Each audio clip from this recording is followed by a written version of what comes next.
On croyait qu'on était très loin de tout ça et finalement c'était à proximité de chez nous que les problèmes pouvaient arriver. C'est 1 million d'euros de chiffre d'affaires par an et on fait tous les travaux donc, liés à la démolition, désamiantage, terrassement et après tous les travaux de finition. Et on fait les travaux chez les particuliers. On n'est pas dans une région où on se dit que les cyberattaques peuvent venir. Et en 2019, en fait, on a eu 2 de nos clients qui ont été concernés. C'était des demandes de rançon avec blocage du système informatique. Et le deuxième, c'était un virus malveillant qui a endommagé les logiciels présents sur le serveur. On a été surpris que des entreprises comme les leurs puissent être touchées. Parce qu'il y en a une, c'est une entreprise qui a plus de 700 salariés, donc on se dit qu'ils ont un service informatique très performant.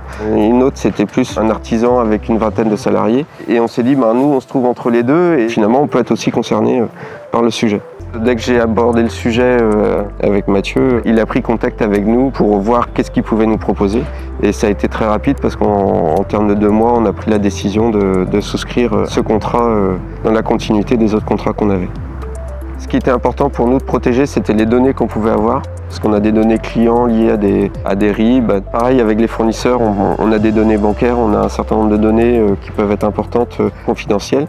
Et nos salariés, et tout ça, on souhaitait le protéger au maximum. Ce qui nous a convaincus de le prendre, c'était les niveaux de garantie qui étaient pris en charge. Si on a un problème, on les appelle et ça sera traité immédiatement. On a un risque calculé et on préfère avoir ce risque calculé que d'avoir rien et devoir tout prendre en charge le jour où ça nous arrive.